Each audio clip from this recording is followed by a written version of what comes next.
Good morning and welcome to the book of Daniel. The book of Daniel is from the Old Testament of the Holy Bible. The book of Daniel, chapter 1 onwards. In the third year of the reign of Jehoiakim, king of Judah, came Nebuchadnezzar, king of Babylon, unto Jerusalem and besieged it. And the Lord gave Jehoiakim, king of Judah, into his hand, with part of the vessels of the house of God, which he carried into the land of Shinar, to the house of his God. And he brought the vessels into the treasure house of his God. And the king spake unto Ashpenaz, the master of his eunuchs, that he should bring certain of the children of Israel, and of the king's seed, and of the princes, children in whom was no blemish, but well favored, and skillful in all wisdom, and cunning in knowledge, and understanding signs, and such as had ability in them to stand in the king's palace, and whom they might teach the learning and the tongue of the Chaldeans. And the king appointed them a daily provision of the king's meat, and of the wine which he drank, so nourishing them 3 years, that at the end thereof they might stand before the king. Now among these were the children of Judah, Daniel, Hananiah, Mishael, and Azariah, unto whom the prince of eunuch gave names, for he gave unto Daniel the name of Belteshazzar, Hananiah of Shadrach, and to Mishael Meshach, and to Azariah Abednego. But Daniel purposed in his heart that he would not defile himself with a portion of the king's meat, nor with the wine which he drank. Therefore he requested the prince of the eunuchs that he might not defile himself. Now God had brought Daniel into favor and tender love with the prince of the eunuchs. And the prince of the eunuchs said unto Daniel, I fear my lord the king, who has appointed your meat and your drink. For why should he see your faces worse liking than the children which are of your sort? Then shall he make me endanger my head to the king. Then said Daniel to Melzar, whom the prince of the eunuchs had set over Daniel, Hananiah, Mishael, and Azariah, prove thy servants, I beseech thee, 10 days, and let them give us pulse to eat and water to drink. Prove thy servants, I beseech thee, 10 days. Then let our countenance be looked upon before thee, and the countenance of the children that eat of the portion of the king's meat, and as thou seest, deal with thy servants. So he consented to them in this matter, and proved them 10 days. And at the end of 10 days their countenances appeared fairer and fatter in flesh than all the children which did eat of the portion of the king's meat. Then Melzar took away the portion of their meat, and the wine they should drink, and gave them pulses. As for these 4 children, God gave them knowledge and skill in all learning and wisdom. And Daniel had understanding in all visions and dreams. And at the end of the days, the king had said he should bring them in. Then the prince of the eunuchs brought them in before Nebuchadnezzar. And the king communed with them, and among them all was found none like Daniel, Hananiah, Mishael, and Azariah. Therefore stood they before the king. And in all matters of wisdom and understanding that the king inquired of them, he found them 10 times better than all the magicians and astrologers that were in Israel. And Daniel continued even unto the first year of King Cyrus. Chapter 2.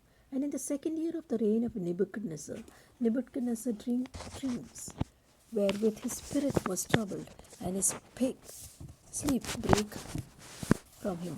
And the king commanded to call all the magicians and the astrologers and the sorcerers and the Chaldeans, for to show the king his dreams. So they came and stood before the king. And the king said unto them, I have dreamed a dream, and my spirit is troubled to know the dream. Then spake the Chaldeans to the king in Syriac, O king, live forever. Tell the servants the dream, and we will show you the interpretation. The king answered and said to the Chaldeans, The thing is gone from me. If ye will not make known unto me the dream with the interpretation therefore, ye shall be cut into pieces, and your houses shall be made a dunghill. But if ye show me the dream and the interpretation thereof, ye shall receive of me gifts and rewards and great honor. Therefore show me the dream and the interpretation thereof. They answered again and said, Let the king tell his servants the dream, and we will show the interpretation thereof. And the king answered and said, I know of certainty that ye will gain the time, because you see, the thing is gone from it. But if he will not make known unto me the dream, there is but one decree for you have prepared lying and corrupt words to speak before me, till the time be changed. Therefore tell me the dream, that I shall know ye can show me the interpretation thereof. The Chaldeans answered before the king and said, There is not a man upon the earth that can show the king's matter, and therefore there is no king, lord, nor ruler that asks such things at any magician or astrologer or Chaldean. And it is rare thing that the king requireth. There is none other that can show it before the king, except the gods, whose dwelling is not with flesh. For this cause the king was very angry and furious, and commanded to destroy all the wise men of Babylon. And the decree went forth that the wise men should be slain, and they sought Daniel and his fellows to be slain. Then Daniel answered with counsel and wisdom to Arioch, the captain of the king's guard, which was gone forth to slay the wise men of Babylon. He answered and said to Arioch, the king's captain, Why is the decree so hasty from the king? Then Arioch made the thing known to Daniel, and Daniel went in and desired of the king that he would give him time, and that he would show the king the interpretation.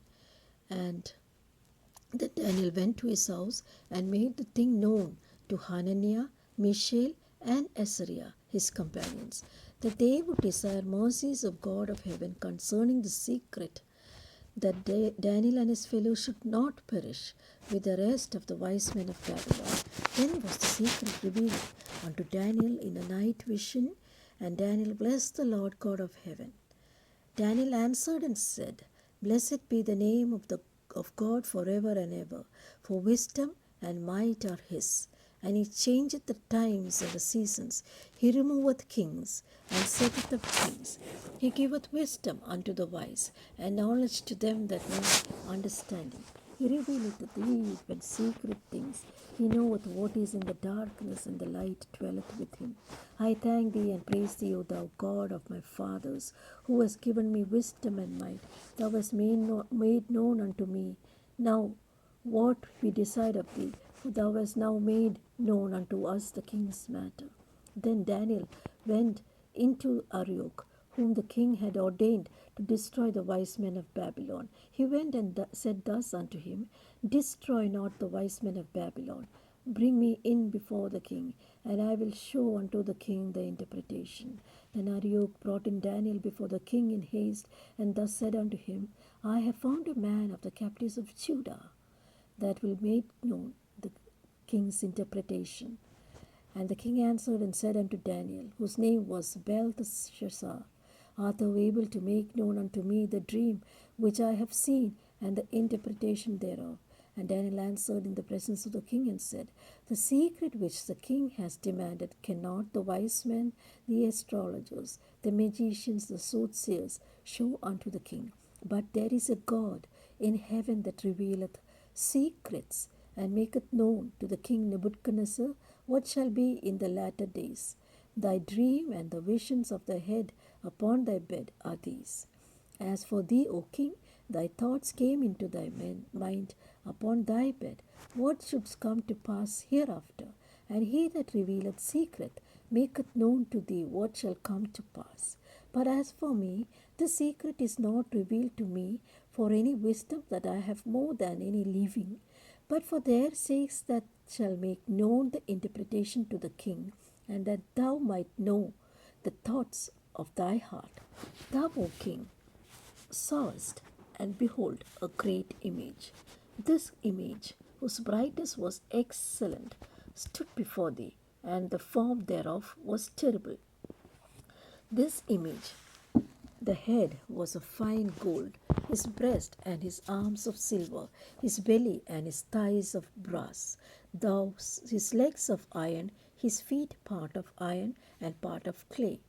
Thou sawest till a stone was cut out without hands, which smote the image upon the feet that were of iron and clay, and brake them to pieces. Then was the iron, the clay, the brass, the silver, and the gold broken to pieces together, and became the chaff of the summer threshing floors, and the wind carried them away, and that no place was found for them. And the stone that smote the image became a great mountain, and filled the whole earth. This is the dream, and we will tell the interpretation thereof before the king. Thou, O king, art a king of kings. For the God of heaven has given thee a kingdom, power, and strength, and glory. And whatsoever the children of men dwell, wheresoever the beasts of the field and the fowls of the heaven hath he given into thine hand, and hath made thee ruler over them all. Thou art his, this head of gold. And after thee shall arise another kingdom inferior to thee, and another kingdom of brass, which shall bear rule over all the earth. And the fourth kingdom shall be as strong as iron. For as much as the iron breaketh in pieces and subdueth all things, and as the iron that breaketh all these, shall it break in pieces and bruise. And whereas thou sawest the feet and toes, part of potter's clay and part of iron, the kingdom shall be divided, but there shall be in it of the strength of the iron. For as much as thou sawest the iron mixed with miry clay, and as the toes of the feet were part of iron and part of clay, so the kingdom shall be partly strong and partly broken. And whereas thou sawest iron mixed with miry clay, they shall mingle themselves with the seeds of men, but they shall not cleave one to another, even as iron is not mixed with clay. And in the days of these kings shall the God of heaven set up a kingdom which shall never be destroyed, and the kingdom shall not be left to other people, but it shall break in pieces and consume all these kingdoms, and it shall stand forever. For as much as thou sawest, the stone was cut out of the mountain without hands, and that it brake in pieces the iron, the brass, the clay, the silver, and the gold, the great God has made known to the king which shall come to pass hereafter. And the dream is certain, and the interpretation thereof sure. Then the king Nebuchadnezzar fell upon his face, and worshipped Daniel, and commanded that they should offer an oblation and sweet odors to him. And the king answered Daniel and said, Of a truth it is that your God is a God of gods, and a Lord of kings, and a revealer of secrets, seeing thou couldst reveal this secret. Then the king made Daniel a great man, and gave him many gifts, and made him ruler over the whole province of Babylon, and chief of governors over all the wise men of Babylon.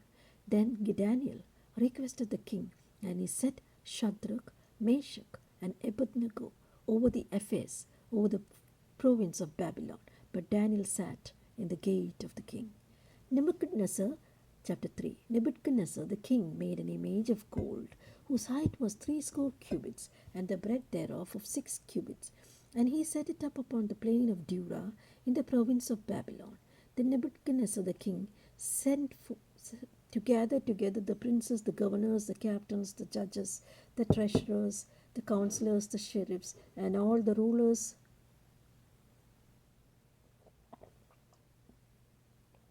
of the provinces were gathered together unto the dedication of the image that Nebuchadnezzar the king had set up, and they stood before the image that Nebuchadnezzar had set up.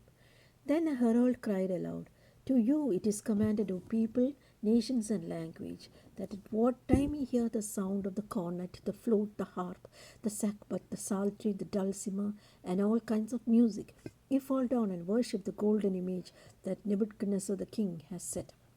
And whoso falleth not down and worshippeth shall the same hour be cast into the midst of a burning fiery furnace. Therefore at the time when all the people heard the sound of the cornet, the flute, the harp, the sackbut, psaltery, and all kinds of music, all the people in the nations, the languages, fell down and worshipped the golden image that Nebuchadnezzar the king had set up. Wherefore at that time certain Chaldeans came near and accused the Jews. They spake and said to the king Nebuchadnezzar, O king, live forever. Thou, O king, hast made a decree that every man shall hear the sound of the cornet, the flute, and the harp, sackbut, psaltery, and dulcimer, and all kinds of music, shall fall down and worship the golden image. And whoso falleth not down and worshippeth, that he shall be cast into the midst of a burning fiery furnace. There are certain Jews whom thou hast set over the affairs of the province of Babylon, Shadrach, Meshach, Abednego. These men, O king, have not regarded thee. They serve not thy gods, nor worship the golden image which thou hast set up. Then Nebuchadnezzar, in his rage and fury, commanded to bring Shadrach, Meshach, and Abednego. Then they brought these men before the king. Nebuchadnezzar spake and said unto them, Is it true, O Shadrach, Meshach, and Abednego? Do not ye serve my gods, nor worship the golden image which I have set up. Now if be ready, that at what time ye hear the sound of the cornet, flute, harp, psaltery, sackbut, dulcimer, and all kinds of music, ye fall down and worship the image which I have made. Well, but if ye worship not, ye shall be cast in the same hour into the midst of a burning fiery furnace. And who is that God that shall deliver thee out of my hands? Shadrach, Meshach, and Abednego answered and said to the king, O Nebuchadnezzar, we are not careful to answer thee in this matter. If it be so, our God whom we serve is able to deliver us from the burning fiery furnace, and he will deliver us out of thine hand, O king. But if it not be known unto thee, O king, that we will not serve thy gods, nor worship the golden image which thou hast set up, then was Nebuchadnezzar full of fury, and the form of his visage was changed against Shadrach, Meshach, and Abednego. Therefore he spake and commanded that they should heat the furnace 7 times more than it was wont to be heated. And he commanded the most mighty men that were in his army to bind Shadrach, Meshach, and Abednego, and to cast them into the burning furnace. Then these men were bound in their coats, their hosen, and their hats, and their other garments, and were cast into the midst of the burning fiery furnace. Therefore, because the king's commandment was urgent, and the furnace was exceedingly hot, the flame of the fire slew those men that took up Shadrach, Meshach, and Abednego. And these 3 men, Shadrach, Meshach, and Abednego, fell down, bound into the midst of the burning fiery furnace. Then Nebuchadnezzar the king was astonished, and rose up in haste, and spake unto his counselors, Did we not cast 3 men bound into the midst of the fire? They answered and said unto the king, True, O king. He answered and said, Lo, I see 4 men loose, walking in the midst of the fire, and they have no hurt, and the form of the 4th is like the Son of God. Then Nebuchadnezzar came near to the mouth of the burning fiery furnace, and spake and said, Shadrach, Meshach, and Abednego, ye servants of the Most High God, come forth and come thither. Then Shadrach, Meshach, and Abednego came forth of the midst of the fire, and the princes and governors and captains and the king's counselors, being gathered together, saw these men, upon whose bodies the fire had no power. And nor was the hair of the head singed, nor was their coats changed, nor the smell of fire had passed unto them. And Nebuchadnezzar spake and said, Blessed be the God of Shadrach, Meshach, and Abednego, who has sent his angel and delivered his servants that trust in him, and have changed the king's word, and yielded their bodies, that they might not serve and to worship any god except their own God. Therefore I make a decree that every people, every nation, every language that speak anything amiss against the God of Shadrach, Meshach, and Abednego shall be cut in pieces, and their houses shall be made a dunghill, because there is no other God that can deliver after this sort. Then the king promoted Shadrach, Meshach, and Abednego in the province of Babylon.